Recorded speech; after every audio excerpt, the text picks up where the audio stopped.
Programme खबर है में खुश शाम। नाज़रीन, कुछ खबरें। वज़ीर आला पंजाब जनाब उस्मान बुज़दार भी पेश हुए उस तहकीकाती कमीशन में जो शुगर के हवाले से दी गई सब्सिडी और के ज़िम्न में तहकीकात कर रहा है। उन्होंने अंदर क्या बातें की, क्या कहा और क्या कह सके और क्या ना कह सके, इस पर भी बहुत ज़्यादा चह मंगोइयाँ हो रही हैं। मगर बड़ी साहब से ख़ास तौर पर हम पूछेंगे अंदर उन्होंने क्या बयान दिया था। उसके साथ साथ वही कहानी फिर दोहराई जा रही है। शहजाद अकबर साहब ने कहा है कि कुछ और इंतहाई अनडिनाएबल प्रूफ्स मिल गए हैं इनकी मनी लॉन्ड्रिंग के, मगर फिर ये भागते दौड़ते लंदन जा रहे हैं। तो करें इसका, किसी पासे लगाएं इसको। मगर ये अब क्या है, ये हम आज आपसे डिस्कस करेंगे कि इनमें कितनी सदाकत और है या क्या मामला है। इसके साथ ही शायद खकान अब्बासी साहब की दोबारा गिरफ्तारी के भी इम्कानात वाज़े होना शुरू हो गए। मुबैना तौर पर उन्होंने जो एक ट्रांसफ़र की थी रकम तोहफे के तौर पर 1 अरब मुबैना तौर पर अपने बेटे के अकाउंट में, उस हवाले से भी बात हो रही है। और आसिफ जरदारी साहब ने 18वीं तरमीम के हवाले से अपनी खामोशी तोड़ दी है। उनका कहना है कि ये मुशर्रफ का दौर वापस आ रहा है। मुझे लगता है मुशर्रफ का दौर क्या, ज़ियाउल हक का दौर ये भी रुखसत नहीं हुआ भट्टी साहब, तो मुशर्रफ के दौर का क्या करेंगे। वज़ीर आला पंजाब उस्मान बुज़दार से अंदर जो कहा, मान लिया तहकीकात करने वालों ने। बिस्मिल्लाहिर्रहमानिर्रहीम। देखें, एक तो अच्छी बात है, कानून की हुक्मरानी है। वज़ीर आला पंजाब हो के एक उनसे गलती हो गई, वो खुद जाके पेश हुए। गो के सरकारी जहाज़ था, लेकिन वो तो है हुकूमत आवाम का पैसा था, वो तो कोई इशू नहीं है।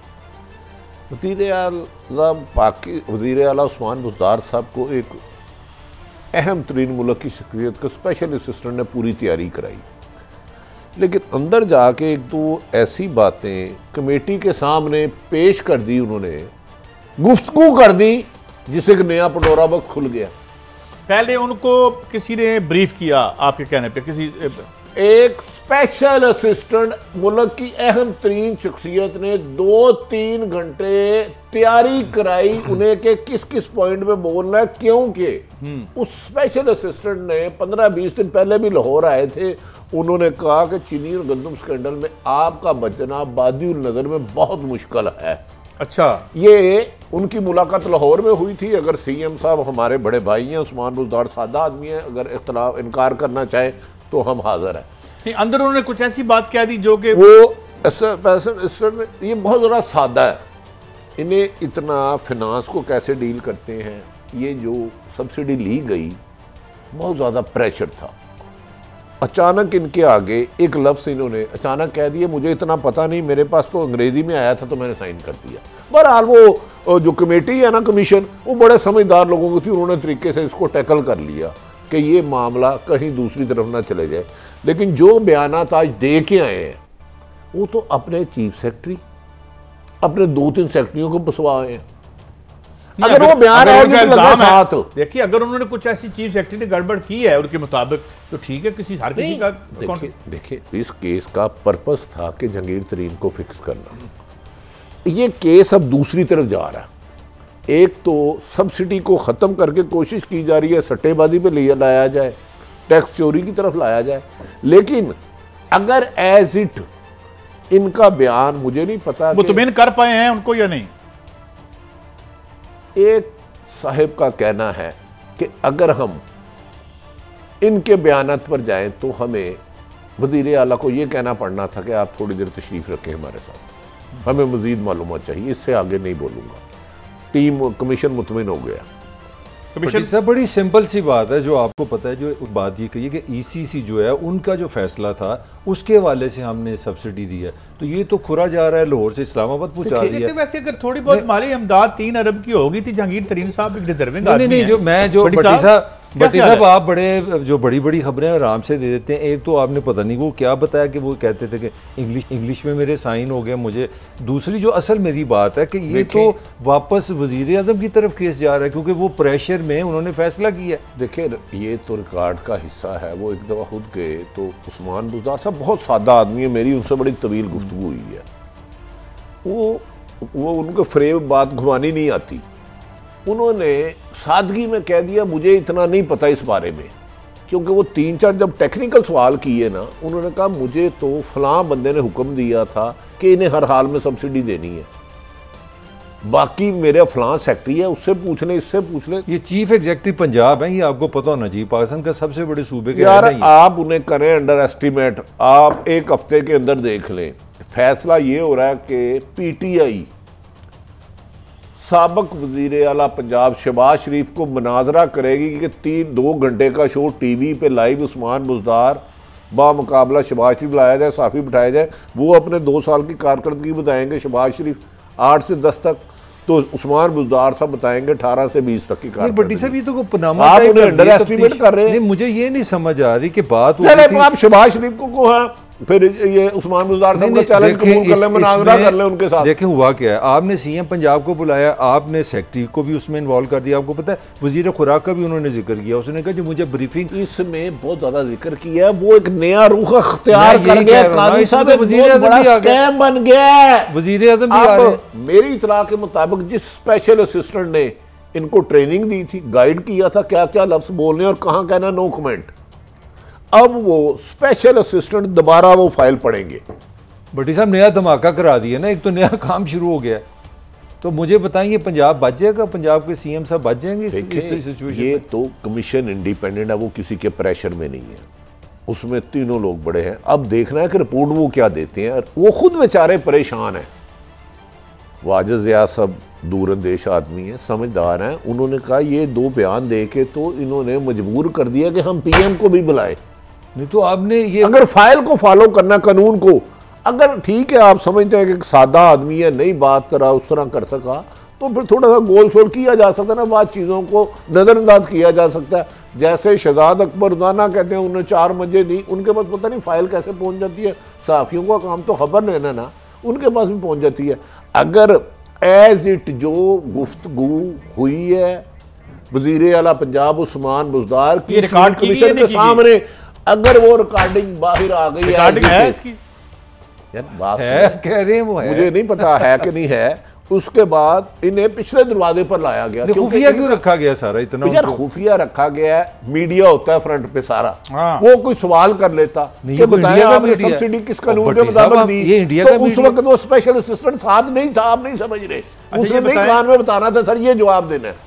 कभी कभार तो आप दूसरों को क्यों भट्टी साहब मुझे पैदा करते वो असिस्टेंट साथ गया, वो इसका मतलब है जैसे उन्होंने बाजू पर साथ नहीं गया, उसने ट्रेनिंग दी थी तो पिछले दरवाजे से इसलिए ले गए। ब्रीफिंग क्या लेना, अगर मीडिया सवाल कर लेता काजी साहब, ये सही जवाब ना दे पड़ते और कह देते हाँ मैंने तो उसको बंदे के घर में सब्सिडी दी, सारा भेद खुल जाना था। इसी कमीशन ने अगली तलबी जो है वो सीएम सिंध को भी कर लिया है, तो ये तो सकता है कि पूरी वबा बन गई है, सारे सीएम जा रहे हैं पाकिस्तान से। ये जो सब्सिडी थी ना 2000 ये इन्होंने दी है, उसमें पंजाब ये वो पुराना केस भी साथ मिक्स कर, अच्छा सर वो भी जब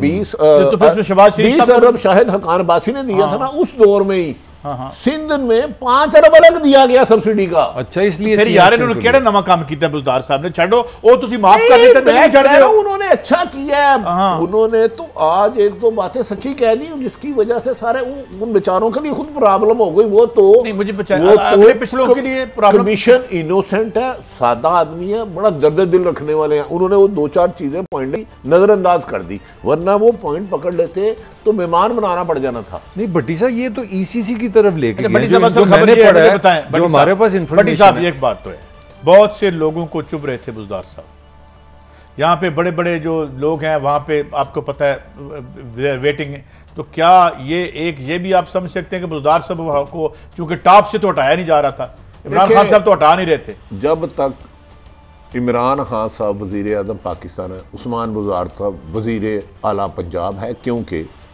खान साहब नेक नियत आदमी है, उनको किसी ने कह दिया है कि भाई अगर उस्मान बुज़दार जाता तो उनके लिए भी प्रॉब्लम है। तो हर आदमी का अपना यकीना होता है। मुझे एक ख्वाब आई है, अब मुझे आप कहेंगे सबूत दे, ख्वाब के रिकॉर्ड नहीं होते। मुझे ख्वाब आई है कि उस्मान बुज़दार साहब गए हैं, एक बंदे ने सलूट कर दिया, उसको बाद में पता चला भाई ये तो इंक्वायरी में आए हैं।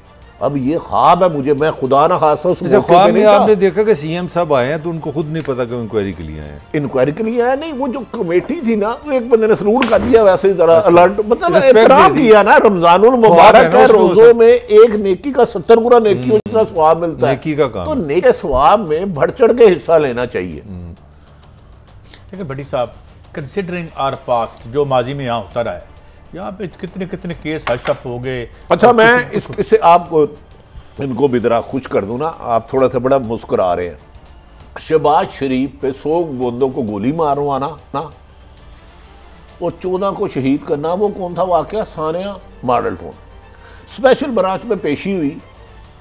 रजाक यार डीएजी लाहौर में भी रहे हैं, वो कमेटी के सरबराह थे। शहबाज शरीफ पेश होने गए, उन्होंने बाकायदा सलूट कर दिया और बाहर निकल कर दरवाजा खोला मुल्ज़म के लिए।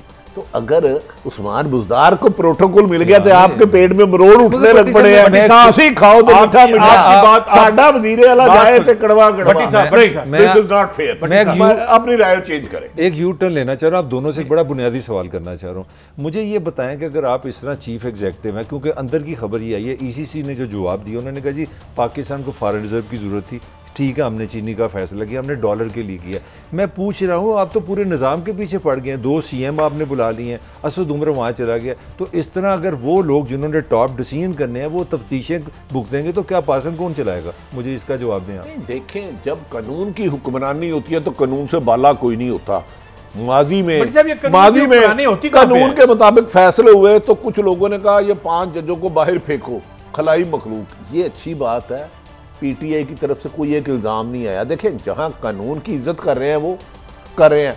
मैं आपको बता दूं, उस्मान बुज़दार ने 18 से 22 तक का शहबाज शरीफ को चैलेंज देने जा रहे हैं। अभी फैसला नहीं हुआ कि मेरे साथ शहबाज शरीफ मुनाजरा कर ले, मेरी कारकर्दगी बेहतर है। इनकी ट्रेनिंग होगी। अगर मुनाजरा होता है तो उन्हें अपने आप पे एतमाद है, यकीन है कि मैं कमिटमेंट तो मैंने डिलीवर किया। आपके शहबाज शरीफ नहीं डिलीवर कर सके। बड़ी साहब आगे उस्मान बुज़दार ने डिलीवर कर दिया। आगे नवाज शहबाज शरीफ साहब से मुकाबला नहीं हो सकता, उनको आप पेरिस भेज दें, उसको वो लाहौर बना देंगे, आप फिक्र न करें। मैं आपको ये अर्ज कर रहा हूँ, तो मैं आपको बताया उस्मान बुज़दार साहब को ये चैलेंज नहीं करना चाहिए। मेरा मतलब छोड़ें, क्या तारक बशीर चीमा साहब पीएम साहब से मिले और ये जो इधर थोड़ी सी एक्टिविटी नैब में हो रही थी तो इस पे कुछ जमहूरियत खतरे में नजर आई है और उन्होंने कहा कि जनाब जमहूरियत को खतरा है तो एक कौन करा रहा है, तुसी करा रहे हो या कोई और करा, वो कैसे करा सकते हैं? कॉन्स्टिट्यूशनली तो अंडर है ही नहीं पीएम के नैब। बिल्कुल इंडिपेंडेंट है नैब। नैब ने मुझे बताएं, अगर कॉन्स्टिट्यूशनली हुकूमत के अंडर होती तो क्या वो परवेज खटक इस बार बार पेशियां करता, गिरफ्तार होता? अच्छा सॉरी, परवेज खटक नहीं हुए थे, वो यार हुए थे शाहिद खान अब्बासी साबिक वज़ीर आज़म। मैं वो केपी के मिनिस्टर CM गिरफ्तार होते, और नहीं वो तो सॉरी शहबाज शरीफ गिरफ्तार हुए थे, वो तो नून लीग के थे यार। एक तो क्या मुझे कंफ्यूज कर दिया आज आप लोगों ने प्रेशर डाल डाल के। तो लिहाजा कानून की हुक्मरानी है मेरे ख्याल में। ये बहुत इंडिपेंडेंट इंक्वायरी हो रही है, इसमें तमाम क्वाइफ इकट्ठे कर लिए गए हैं। ये सैटरडे तक मैक्सिमम PM साहब को पहुंच जाएगी और PM साहब। मलिक साहब आपसे एक सवाल है जाते जाते, हम एक अरसे से इंक्वायरी खेल रहे हैं, टाएं फिश, कोई नतीजा नहीं। मुलजम जो है लंदन की गलियों में फिर रहे हैं, यहाँ पे विक्ट्री साइन बना रहे हैं, इनका भी कुछ नहीं होना। इंक्वायरियां क्यों करते हैं, बंद क्यों नहीं कर देते? मेरे लिए कंपनी की मशहूरी है क्यों कर दिया? नहीं मलिक साहब, मुझे फिर आपको टोकना पड़ा क्योंकि इनसे मैं डरता हूँ। कंपनी की मशहूरी कहते हैं उल्ज़म आते नहीं है। शहजाद अकबर सरकारी खजाने पे लातदाद दफा बाहर गए हैं। 50 दफा आपने बयान नहीं सुने कि लंदन से मुल्ज़म लाने का एग्रीमेंट कर लिया। आ जाएंगे। आजकल कोरोना की वजह से फ्लाइटें नहीं चल रही, हो सकता है अल्ताफ हुसैन भी आ जाए। आपको मौजू की तरफ वापस जा रहा हूँ। एक बंदे का नाम है तारक चीमा। तारक चीमा साहब फेडरल मिनिस्टर ऑफ पाकिस्तान है। वो प्राइम मिनिस्टर को जाके कह रहे हैं कि भाजी ये जो नैब है ना, ये सियासी इंजीनियरिंग करती है, ये आम आदमी नहीं, आपकी तरह का शहरी नहीं, ये फेडरल मिनिस्टर प्राइम मिनिस्टर से कह रहा है। उस आपको आपसे सवाल है यार, फिर मैंने ब्रेक पे जाना है। बिल्कुल यार, नैब फिर वही बात आती है, नैब करती रही है, माजी में भी हम देखते रहे हैं जब मुशर्रफ ने बनाई थी, ठीक है, वो तो करती है। ये पब्लिक ऑफिस में बैठ के सारे दयानतदारी से काम करते हैं, ये इशू नहीं है। Are they clean? No, the question is कि ये क्लीन है। अब एक हमारी रिक्वेस्ट है, इंक्वायरी खेलना बंद कर। मेरा एक अब इंक्वायरी पे जब कमीशन बनता है किसके पैसे खर्च होते हैं भट्टी साहब? सरकार के। मेरे ना आपके इस कमीशन पे नहीं निकलना बंद करो। कमीशन पे जितने पैसे लग चुके हैं ना, उतना स्कैंडल नहीं निकलना। नहीं भट्टी साहब, मेरा कमेंट लेना। मेरा मजेदारी की बात है कि बेचारे कई अफसर पिछले 2 महीने से इस्लामाबाद बैठे हैं यार ये सरकारी क्या वसाइल पर। टाइम कम है ये मुझे भट्टी साहब मुझे इसका जवाब नहीं, बड़ा अहम सवाल यार, है। एक मिनट अहम सवाल अच्छा यार, मेरी बात सुने, प्लीज अगर आपको बड़ा शौक है तो मुझे यकीन है हम पंजाब हुकूमत के राजा जंगीर सेक्रेटरी हैं, बहुत जेन्युइन आदमी, ईमानदार, वो आपका कल सीएम को इंटरव्यू करा लेते हैं, आप क्रॉस कर लें। सीएम साहब ने हिला के रख दिया आज, करें जरूर करें कमीशन को। बट्टी साहब आप फिर लाइव करेंगे, शर्त ये है रिकॉर्डिंग नहीं होगी। लाइव होगा। बट्टी साहब ले जी राजा साहब, एक मिनट, आपका हुक्म होगा, सीएम साहब इंटरव्यू के लिए जीएनएन हम खुद आएंगे, लाइव दिखाएंगे, लोगों को पता चले। मेरा सवाल बीच में रह गया। अच्छा सॉरी, इतनी मुश्किल से 2 वक्त की रोटी इकट्ठी करते हैं भैंसों के जरिए दूध से, मियां शहबाज शरीफ साहब, तो ये क्या मामला है कि सारा उन पे इतने बुरे इल्जाम लगाते हैं गरीब आदमी। लेकिन अब मैं जवाब लूंगा ब्रेक के बाद, क्योंकि वक्त हमारे पास वापस आएंगे तो देखेंगे कि इंक्वायरी खेलना बंद कर दें अगर इसका नतीजा कोई नहीं निकलना, क्योंकि अब तक तो कोई नहीं निकला, शायद कल निकला है। आते हैं ब्रेक के बाद। वेलकम बैक जी नाज़रीन, हम यही बात कर रहे थे, बेनतीजा इंक्वायरियों का मौसम बड़े देर से चल रहा है, डाल ही नहीं रहा। बट्टी साहब शहबाज शरीफ साहब के खिलाफ भी दोबारा से इल्ज़ामात आ गए हैं और उन्होंने कहा मैं तो चंद भैंसों का दूध बेच के गुजारा करता हूँ। बड़ी मुझे लगा है कि इस अंदाज में कहा है कि जी चाहे कोई हमारी इमदाद कर दें, कोई अगर खुदा न खास्ता अगर कोई इस किस्म का मसला है। अब ये मुझे बताएं बट्टी साहब कि वो कह रहे हैं शहजाद अकबर साहब के एक कोई चपड़ासी है जिसकी कंपनी है जो मुल्क से बाहर नहीं गया, वो उसके ज़रिए पैसे, और ये तो आपको भी पता है और मुझे भी पता है कि ये सारी चीज़ें मौजूद हैं और ये इसके लिए अब कोई मगर फिर क्यों आगे इस पे एक्शन क्यों नहीं होता? अच्छा, मुकमुका हो जाता है। देखिए गुजारिश ये है कि पहले ज़माने में हमारे बड़े बुजुर्गों के नाम होता था बरकता बीबी, रहमत बीबी, खैर बीबी। आजकल होता है Hina, Tinky, Pinky, hi how are you, where are you last many days, how waiting. तो शहबाज साहब की भैंसों में ना बरकत बहुत ज़्यादा है।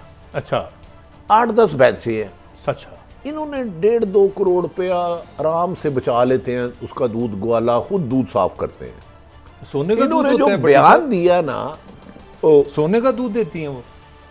यार आपको बरकत, मैंने कहा पहले हमारी बुजुर्ग 3 माओ बहनों के नाम बरकत, खैर बीबी। साहब 8 भैंसे 8 करोड़, आप मेरा फिगर ही नहीं समझे। नहीं, सोने का दूध देती है। उनको जब देखे नैब सवाल करता है कि सर ये मोहतरमा नुसरत शहबाज साहब की अरबों रुपए की प्रॉपर्टी है, वो कहते हैं मुझे क्या पता, मेरी बीवी से पूछो। वो कहते हैं तमीना दुल्ताना के इस्लामाबाद और इधर फ्लैट है, वो कहते हैं उनसे पूछो। तमीना साहब से मैं बात वो कहते हैं कि आपकी मिले हैं, आपके इतने 99 में इतने थे, अब इतने अरब हो गए, कहते हैं मेरे बच्चों से पूछो।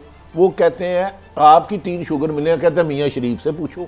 अब बेचारी भैंसों से जाके नैब तफ्तीश कर ले भाई आपने ये दूध दिया या नहीं दिया। बड़ी साहब अल्लाह उन्हें गरी के रहमत करे मियाँ शरीफ साहब को, और करवट जन्नत नसीब करे। तो उनकी कब्र तक गई है नैब पूछने के लिए कि उनसे पूछ नैब, मेरा जाती ख्याल है ये इन भैंसों के टीवी पे लेक्चर होने चाहिए कि दूध कैसे आपने लेना है। अगर एक वजीर आला इतना मेहनत कश आपके रहे हैं कि जिनको अरबों रुपए की प्रॉपर्टी का साहब, फिर एक बात है, अगर तो अनअकाउंटेड फॉर मनी है और उन्होंने अपने आप को डिस्टेंस कर लिया, जिस तरह नवाज शरीफ साहब ने डिस्टेंस कर लिया था, बच्चे फरार हो चुके कर लिया उन्होंने, तो फिर क्या उनकी अहलियात जो हैं या जितनी उनकी माशाल्लाह बीवियां हैं जो भी हैं, तो फिर क्या उनको नैब तलब करेगी, उनसे पूछेगी कि आपके पास ये पैसे कहाँ से? उन्होंने ये बात खुद नैब को कहा, ये बात मेरे बच्चों से पूछो, ये मेरी बेगमात से पूछो, ये बात मेरे वालिद साहब से पूछो। जिस गाड़ी में आया ना, उन्होंने कहा ये तो इत्तेफाक फीड ये इसकी है। उन्होंने कहा मेरे बच्चों ने वैसे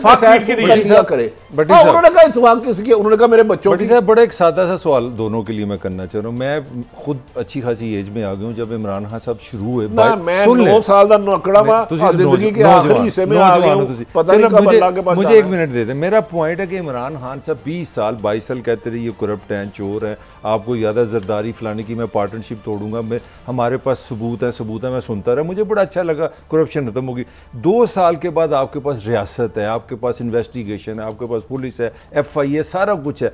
20 साल आपने सियासत की करप्शन के खिलाफ, 2 साल आपने हुकूमत की, 22 साल के बाद भी शहजाद अकबर साहब आप मुझे बताते हैं कि हमारे पास सबूत है। तो फिर काजी साहब वाली बात है, बस करें यार ये इंक्वायरी, ये क्या आप लोगों ने किधर पागलखाना में लगाया हुआ है? 20 करोड़ आवाम की ये बात जायज़ है। हमारे एक दोस्त थे, पुलिस में भर्ती हो गए, सियाले चले गए, वो परेड होती है सुबह सुबह, वो जरा सा हिसाब किताब मुंशी गिनती मुरर को सबको करते थे, वो परेड में हिस्सा लेते ही नहीं थे। एक दिन उन्हें एक अफसर ने बुलाया, उन्हें क्या यार आप 5 चक्कर रोजाना नहीं लगाते। उसने कहा सर वो मैं लगाता हूँ, आपकी वजह से ना मैं ऐसा करने लगा 20 करने लगा। उसने कहा सर ये बहुत अच्छा फैसला है, बेल डन। उसने कहा तो 20 लगा लो। कहता सर मैं 5 नहीं लाता, 20 कितों ला रहे ने। तो इमरान खान ने वादे जरूर किए थे, अभी तक निकलवाया किसी से पैसा? देखिए इंतकामी कार्रवाई कहीं नहीं हुई, इंक्वायरियां हजारों हुई, गवर्नमेंट के अरबों रुपए लगे, जहाज पे लंदन गए, कई बयान। मेरा सवाल आपसे देखे ना, खुल आपने जब कहा था इमरान खान एक ईमानदार है, इसमें आपको डाउट है? ईमानदारी से बिल्कुल हाँ, उनकी टीम नहीं डिलीवर कर पा रही, तो अकेले क्या करें? मेरा सवाल ये और आपसे, अच्छा आपने ये कहा था कि अगर इनकी कैसेट्स या इनकी रिकॉर्डिंग बाहर निकल आए शुरू से पहले से, जब से ये आया था जी, तो अवाम के हाथों के तोते उड़ जाएं, ये अंदर क्या करते हैं और बाहर ये क्या है जी, ये क्या बात करते हैं? फिर ये सारी तफ्तीश किस काम के लिए इस्तेमाल होती है? देखें, गुजारिश ये है कि आपको याद होगा नवाज शरीफ मुजरम थे, सदा थी ना, प्लेटलेट्स अचानक नीचे ऊपर गए, ये बात हकीकत है। वो कभी भी मुजरम नहीं गया, 4 हफ्ते के लिए गए, वापस आए। एक पैसा आसफ अली जरदारी के बेनामी अकाउंट के खरबों रुपए के इल्जाम थे ना, दूध वाले के मर गए। एक केस भी आसफ अली जरदारी ने प्री बार्गेनिंग की, एक केस में भी एक में नहीं की। देखिए कुछ मुकदमात और इंक्वायरियां इसलिए कराई जाती हैं कि मौके पर उनसे काम लिया जा सके, उन्हें समझाया जा सके बच्चे ये चीजें आपके लिए प्रॉब्लम होगी, तो फिर वो विड्रा कर लेते हैं आपके बकूल। क्या तारक शीमा ने भी यही बात आई कि वजीर आज़म, तारक शीमा ने एग्जैक्टली यही कहा वजीर आज़म कि ये सियासी इंजीनियरिंग है जो आपने कहा। तारक चीमा से पहले अहम तरीन शख्सियत परवेज लाई साहब को मिली, उन्होंने कहा भाई आप कोर्ट में किस बात में गए हैं? उन्होंने कहा जी ये इतने बजे मीटिंग हुई है। उसके बाद उसने कहा हमें चंद दिन दें। उसके बाद ना परवेज लाई का आपको स्टेटमेंट आपने सुनी होगी, ना मोनस लाई साहब, ये मैं आपको अच्छा आप रिकॉर्ड कर, उसके बाद सब ठीक हो गया। नहीं यार, मैं नाम नहीं लेता, वो नाम लोगों को पता है जिसके जरिए मनी लॉन्ड्रिंग होती रही है और यूरोप के किन मुल्कों में क्या होता है। लेकिन मैं एक आपको, और यार आप कह देंगे कि शहबाज शरीफ के लिए नील मुसरत ने कर्जा लिया, उसने जो बयान दिया नैब को और 2 और बंदों से उन्होंने कर्जा लिया शहबाज शरीफ ने। मकरूज है आपका साबिक वजीर आला, खुदा का खौफ करो। आप आम शहरी होकर लाखों तनख्वाह ले रहे हो, वजीर आला भैंसों पे साबिक 3 दफा रहने वाला जिंदगी गुजार रहा है, अच्छा ब्रेक पे 5 में लंदन में कर्जे ले रहा है। आप लोग तो किसी के पीछे पड़ जाते हैं बिला वजह। नहीं बात ये बड़ी से आंखों में आंसू आ गए, बस ना रोए हम अभी उठ के जाके कोई जो मदद हो सकती है मिलजुल के कर देते हैं, अपनी सैलरी देते हैं। अभी हमारे पास टाइम है भाई, या एक ब्रेक, और ब्रेक को देखिए खाकान अब्बासी साहब क्या कह रहे हैं, उनके गिर्द भी क्या फिर गहरा तंग हो रहा है, उनसे क्या बात करनी है, कुछ मनवाना है हमने उनसे, यही अब बात निकल के आ रही है सामने। बहरहाल आते हैं ब्रेक के बाद, देखते हैं ये क्या मामला है। Welcome back. अभी भट्टी साहब कह रहे थे मुल्जिमों को जब प्रोटोकॉल मिलता रहेगा कोई काम आगे नहीं बढ़ेगा। बहरहाल देखते हैं ये क्या मामला है जो कि खाकान अब्बासी साहब का, शायद खाकान अब्बासी साहब कुछ कह रहे हैं, पहले वो सुन लेते हैं और फिर उनके खिलाफ क्या उनकी फिर गिरफ्तारी अमल में लाई जा रही है, मामला क्या है जरा सुनाइएगा। पोलियो का इंचार्ज आपको पता है कौन था? किस शख्स को पाकिस्तान के पोलियो प्रोग्राम का इंचार्ज लगाया गया था? जो प्राइम मिनिस्टर साहब का ट्विटर ऑपरेट करता था। ट्विटर ऑपरेटर को पोलियो प्रोग्राम का इंचार्ज लगाया गया। आप कहते मैं गलत कह रहा हूं। उसको निकाला गया, उसको निकाल के फख्र से कहा कि हमने निकाल दिया। ये नलायक तो ये था, नलायक तो लगाने वाले होते हैं।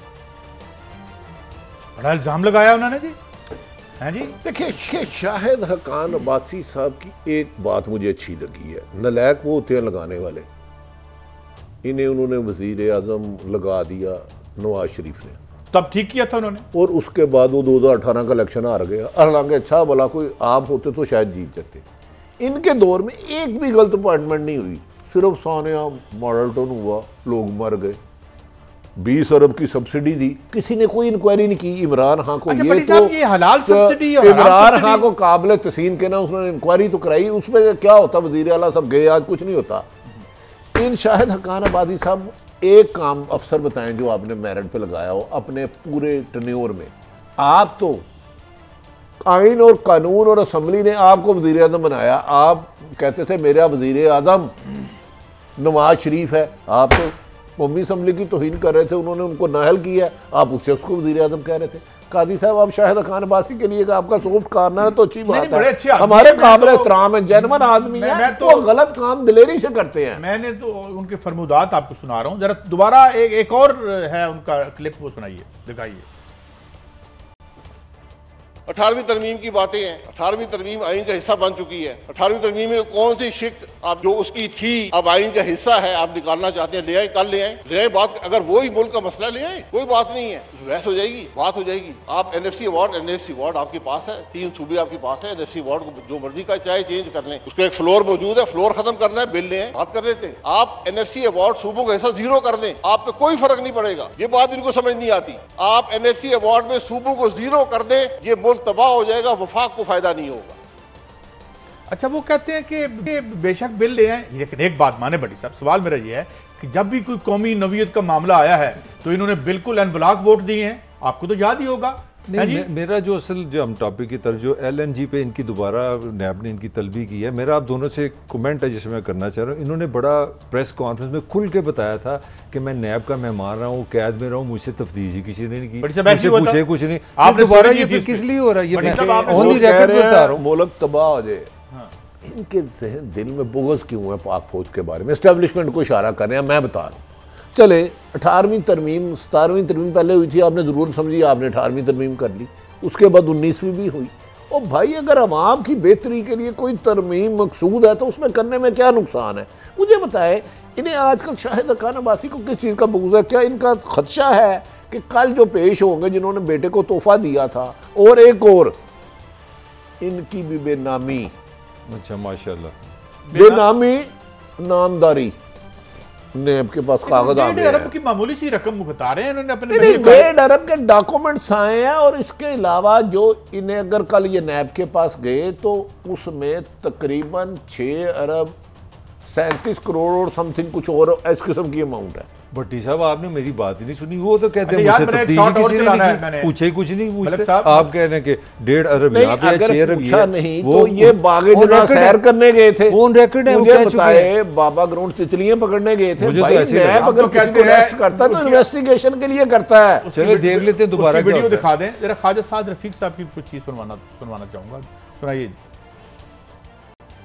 आगे आपने मजा चख नहीं लिया, हम सबको जेलों में भेजा, हम अदालतों से कोई साल बाद, कोई 1.25 साल बाद, कोई 1.5 साल बाद, कुछ अभी भी पड़े हैं। खुर्शीद शाह साहब किधर है? तकलीफ होती है, एक आदमी जो एक वजादारी का पैकर है, वो एक आदमी पड़ा हुआ वहां पे कितने अरसे से। आप वो वजादारी के पैकर हो गए बड़ी साहब? हैं तो है, मैं मानता हूँ, बड़ी अच्छे। देखिए, वजादारी के पैकर हैं किसी भी बेगुनाह, लेकिन मैं एक बात सुनवा दूं, टाइम कम है, इससे पहले इनके जो ख्यालात थे वो भी सुनवा दूं, वो बहुत जरूरी है, वो सुनाएं जरा।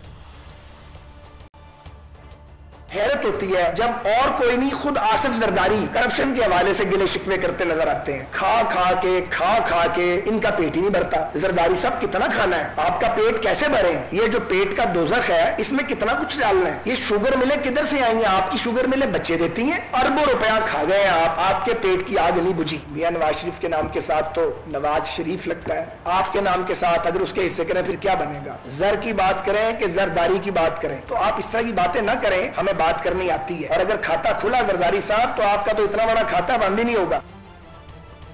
अच्छा भाटी साहब, अब ये क्या, मेरा सवाल आपसे ये है कि क्या इन सब पार्टियों की आपस में जितनी लड़ाइयां हैं वो जाली हैं? ये किसके बारे में कह रहे हैं? खा के इनके पेट जरदारी साहब को कहा है ना, आसफ अली जरदारी। पहले अभी कह रहे थे खुर्शीद शाह साहब को तो ये मासूम कह रहे हैं। पहले ठीक थे मेरे भाई ख्वाजा साद रफीक, आज ठीक है। पहले मुझे बताया दोनों में से किस बात पे? दोनों दफा ठीक है, दोनों जगह ठीक, दोनों जगह ठीक। अच्छा, ਤੁਹਾਡਾ ਹਿਸਾਬ ਹੈ ਚੋਰ ਨੂੰ ਕਹਿੰਦੇ ਚੋਰੀ ਕਰ, ਸਾਧ ਨੂੰ ਕਹਿੰਦੇ ਫੜ ਲੈ। यार नहीं, साहब ने शुरू में कितनी अच्छी जरदारी की जुबान किस दौर में काटी गई थी? वो कौन से थे? राणा साहब, चले छोड़े दफा करें। अच्छा, बेनजीर और अल्लाह नुसरत शहबाज की जहाज से तस्वीरें किसने भेजी थी? सच्ची बात करें, ये पॉलिटिक्स नहीं है, ये स्टेज पे बैठेंगे, आपने अदायगी क्या करनी है? आप किस पोजीशन पे? अगर आप अपोजिशन में तो हुकूमत सारी। यार मेरा हाथ जोड़ के तुम आप दोनों से एक सवाल है, मैं और ये प्रोग्राम का वक्त खत्म होने वाला है। ये हमारे टैक्स पेयर मनी से इंक्वायरियों का असल मकसद क्या होता है? टाइम पास फड़ना तो नहीं है, पकड़ना तो नहीं होता है कि आप किसी के खिलाफ फाइल तैयार करते हैं और मौके से उसको क्या कहाँ इस्तेमाल करना है, उसको रिकवरी मकसद नहीं होता, उसको गिरफ्तार करना मकसद नहीं होता, उससे गरीब नाइंसाफी और जुल्म का नहीं होता। एक है SD, उसकी अरबों की मनी लॉन्ड्रिंग पकड़ी गई है। अब मैं कल परसों उस पर पूरे प्रोग्राम करूंगा नेक्स्ट वीक इंशाल्लाह ताला, नाम नहीं लेते करने पड़ेंगे। अच्छा बात, क्योंकि राना अजीम ने कहा कि वो, मैं उसका क्लिप देख रहा था 92 का, कि बंदा जो पाकिस्तान के खिलाफ करता है उसको बहुत रेटिंग देता है, लेकिन ये वो अगले हफ्ते इंशाल्लाह पूरा हफ्ता उनके कल कर लेंगे इंशाल्लाह। कल एक छोटा सा कमेंट था, ये बताए हजारों इंक्वायरी होती हैं लेकिन हर दफा रिकवरी जीरो। अच्छा होती है ना रिकवरी, ये रिकवरी की वो हमारे भाई साहब रोज बात करते हैं। ज़रदारी साहब क्यों बोल गए एकदम, खामोशी खत्म, बड़ा तवील अरसा कुछ नहीं कहा, आज वो भी 18वीं तरमीम पे आगे किसको मैसेज दे रहे हैं? ज़रदारी साहब नहीं बोले। जाते बात बता दूं, नहीं ये कमेंट टाइम खत्म हो रहा है, क्योंकि मेरे ख्याल में इंक्वायरी कमीशन में जो सिंध के CM है वो शायद पेश नहीं, वो मैंने बताया चीनी वालों ने उनको बुला क्लोजिंग है। बहरहाल आज जो बुनियादी चीज थी कि ये हमारे पैसों से इंक्वायरियां होती हैं, खाना पीना तो लगा हुआ है, तो कम से कम यही बचत हमारी हो जाएगी, इंक्वायरी बंद कर दें, इसका अगर कोई नतीजा नहीं निकलना। इजाजत दें, अल्लाह हाफिज।